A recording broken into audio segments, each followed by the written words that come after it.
Dear friends, welcome to ఇంగ్రాలిట్ English grammar and literature. మనము school assistant English previous పేపర్ని discuss చేసుకుంటూ ఉన్నాము. అందులో వొకాబులరీ, గ్రామర్, ఇంకా కంటెంట్కి సంబంధించినటువంటి కొన్ని బిట్స్ని మనం ఇంతకుముందు వీడియోస్లో డిస్కస్ చేసుకున్నాము. ఇప్పుడు మనము ఆ ప్రీవియస్ క్వశ్చన్ పేపర్లోని మెథడాలజీకి సంబంధించినటువంటి బిట్స్ని ఇప్పుడు డిస్కస్ చేసుకుందాం. ఇక్కడ మీకు 40 బిట్స్ అనేటువంటివి వస్తాయి. ఈ 40 బిట్స్ కూడా మీకు చాలా యూజ్ అవుతాయి. చక్కగా చూడండి. స్టార్టింగ్ నుంచి ఎండింగ్ వరకు ప్రతి బిట్ కూడా ఇంపార్టెంట్ అనేసి మీరు అర్థం చేసుకోండి. మీరు కరెక్ట్‌గా ఈ వీడియో గనక చూస్తే మీకు మెథడాలజీలో బిట్స్ అనేటువంటివి ఏ విధంగా ప్రీవియస్ క్వెషన్ పేపర్స్‌లో అడుగుతున్నారు అనేటువంటి దానిపైన ఒక అనలైజేషన్, ఒక అవగాహన అనేటువంటిది మీకు ఖచ్చితంగా వస్తుంది. కాబట్టి చక్కగా చూడండి. Okay. Now let us start this methodology బిట్స్‌ని ఇప్పుడు మనం స్టార్ట్ చేద్దాం. ఇందులో 40 బిట్స్ ఉంటాయి. ఓకేనా? Language is considered as a system of symbols for communicating ideas. These symbols are, అంటే లాంగ్వేజ్ అనేటువంటిది సిస్టమ్ ఆఫ్ సింబల్స్ తోటి మన యొక్క ఐడియాస్‌ని కమ్యూనికేట్ చేయడము అనేసి చెప్పారు. దీస్ సింబల్స్ ఆర్, ఈ సింబల్స్ అనేటువంటివి ఆర్బిట్రరీగా ఉంటాయి. ఇంకా వోకల్‌గా కూడా ఉంటాయి. ఇది మనం గుర్తుపెట్టుకోవాలి. చూసారు కదా బిట్ ఎలా ఉందో. So the symbols, the system of symbols, దాన్నే మనం లాంగ్వేజ్ అంటాము. ఈ లాంగ్వేజ్ అనేటువంటిది, ఈ సింబల్స్ అనేటువంటివి ఆర్బిట్రరీగా ఉంటాయి, వోకల్‌గా కూడా ఉంటాయి. నెక్స్ట్ వచ్చేసి the terminal behaviour where the learner ought to be or what he should be able to do constitutes the reference point in generating dash అనేసి ఇచ్చారు. So the correct answer is objectives. The terminal behaviour, ఓకేనా? The terminal behaviour, అతను ఏం చెయ్యాలి అనేటువంటి దాన్ని decide చేసేటువంటి the terminal behaviour అనేటువంటి దాన్ని ఏం జనరేట్ చేసేదానికి రెఫరెన్స్గా తీసుకుంటారు అంటే ఆబ్జెక్టివ్స్.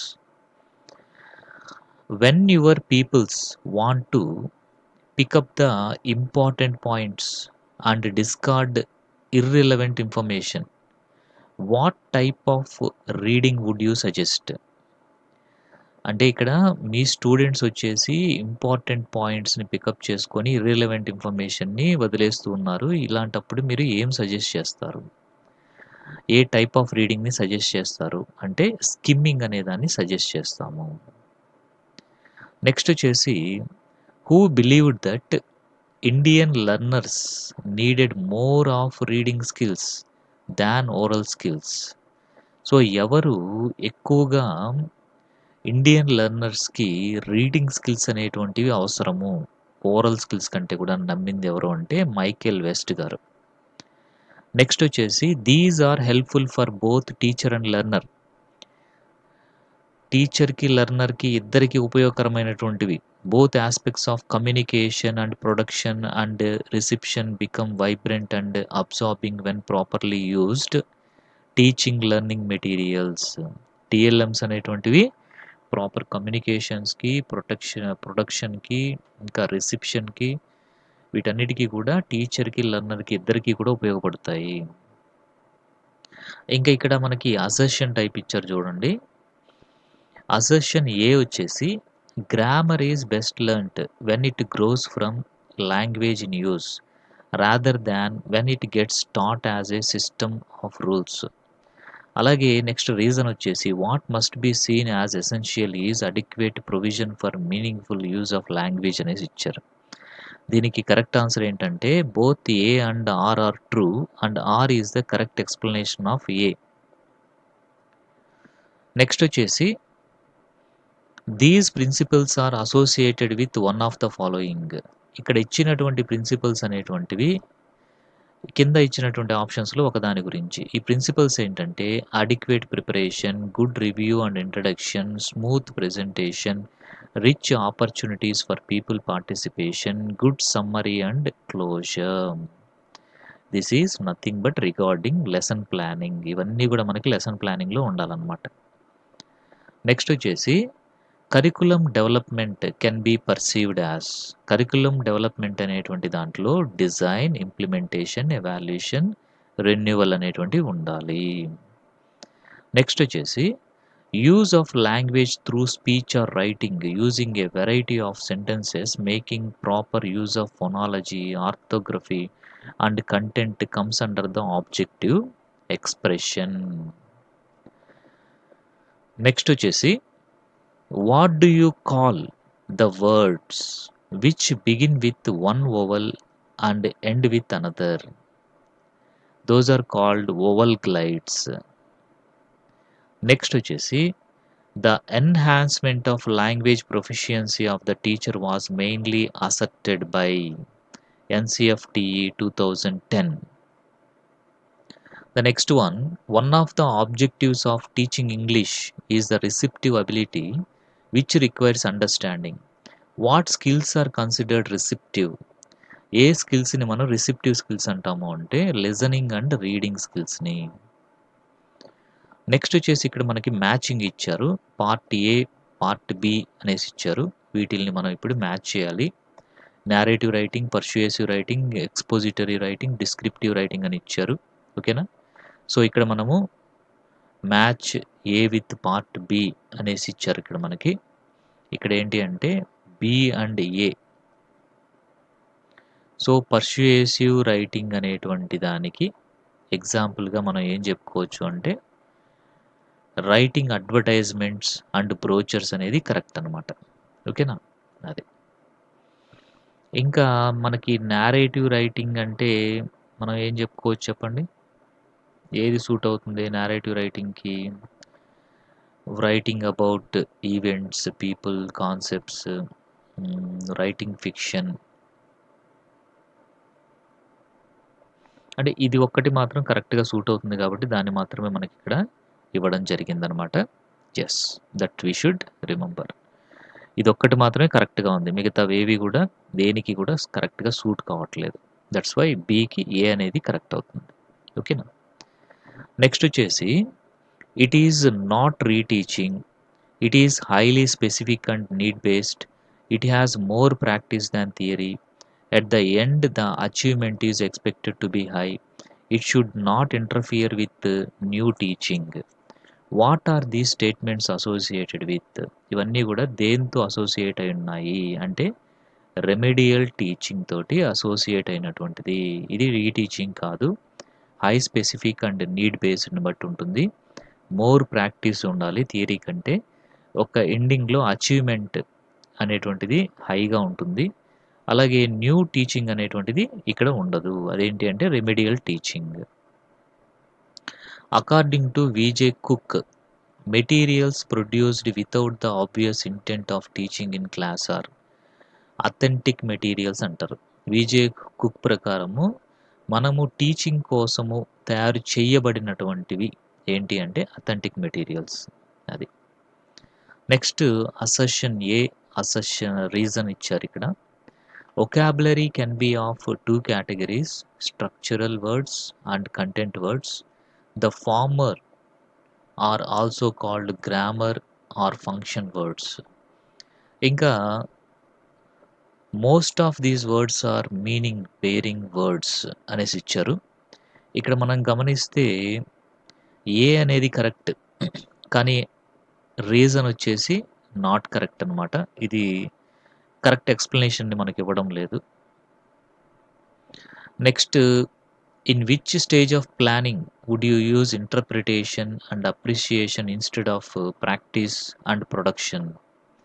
ఇది ప్లానింగ్ పోయట్రీ అనేసి మనం చెప్పచ్చు. అంటే ఏ స్టేజ్లో ఆఫ్ ప్లానింగ్లో ఇంటర్ప్రిటేషన్ అండ్ అప్రిషియేషన్ అనేటువంటి దాని బదులుగా ప్రాక్టీస్ అండ్ ప్రొడక్షన్ని మనం యూజ్ చేస్తాము అంటే ప్లానింగ్ పోయట్రీలో అనేసి.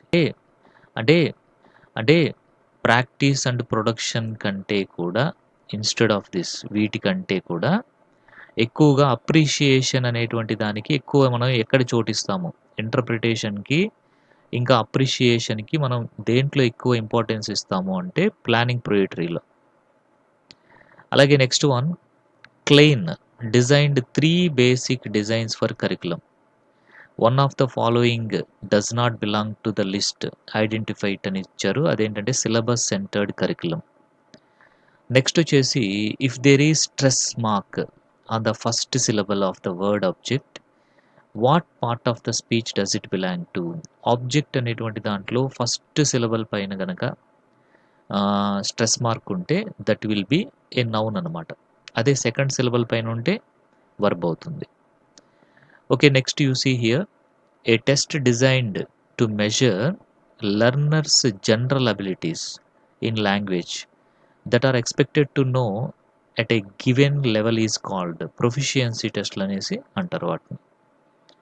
Next English language contains words from many other languages. What do you call this nature of English? దాన్ని మనం హెట్రోజినియస్నెస్ అనేసి అంటాము. డిఫరెంట్ లాంగ్వేజెస్లోంచి రావడాన్ని మనం హెట్రోజినియస్నెస్ అనేసి అంటాము. The chief aim of the English language in schools is to help students acquire simple, natural, and and live English. This is linguistic aim అనేసి అంటాము. Next the main goal in teaching the skill of speaking will be oral fluency. What do you understand by it అనేసి ఇచ్చారు. అంటే the ability to express oneself intelligibly, reasonably and accurately. Next the ability to speak quickly ఇట్లా ఇచ్చారు, but this is not correct one. The correct one is the ability to express oneself intelligibly, reasonably and accurately అనేటువంటిది correct one అవుతుంది. అంటే the main goal of teaching the skill of speaking అనమాట అది. ఓకేనా. Next this approach was highly teacher centred and learner participation was seen in the form of drills and repetitions only. మరి ఈ approach ఏది?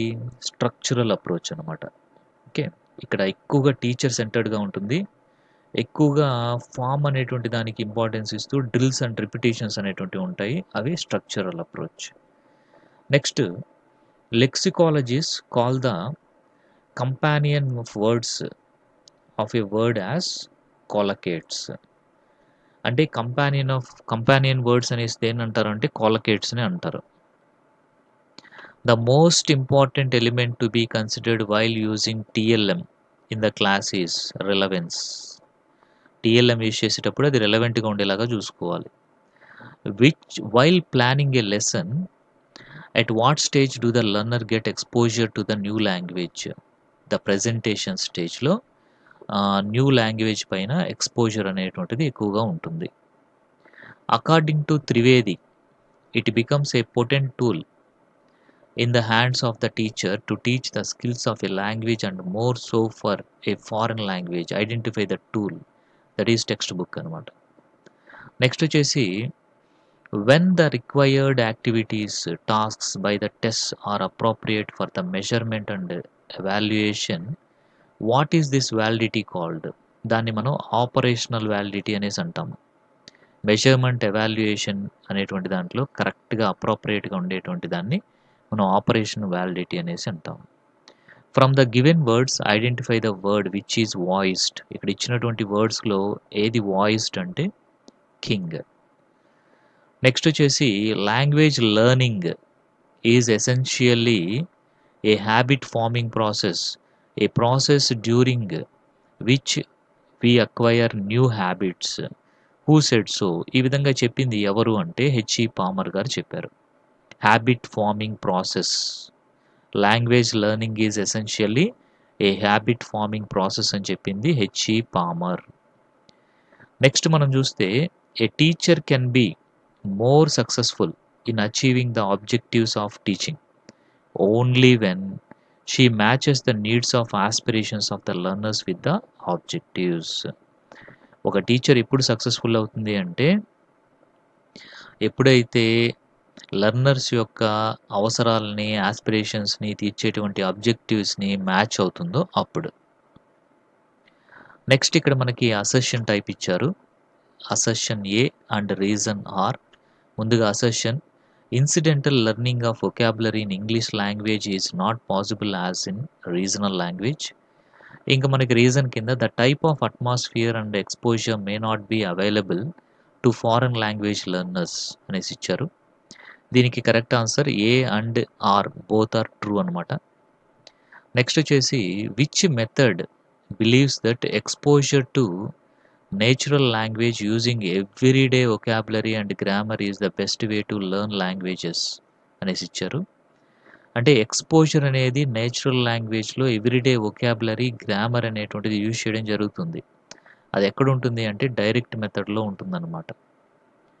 Next these are the regular group of words used on certain occasions and is one of the types of structures. What is it అంటే idioms. Next grammaticality, appropriateness, rephrasing, handling, next appreciating, ఇవన్నీ కూడా which skill of micro teaching do the above said component talk about. Micro టీచింగ్లో ఏ స్కిల్లో ఇవన్నీ కూడా వస్తాయి అనేసి అడిగారు. క్వశ్చనింగ్లో వస్తాయన్నమాట ఇవన్నీ కూడా. ఓకేనా, గ్రామటికాలిటీ, అప్రోప్రియేట్నెస్, రీఫ్రేజింగ్, హ్యాండ్లింగ్, అప్రిషియేటింగ్.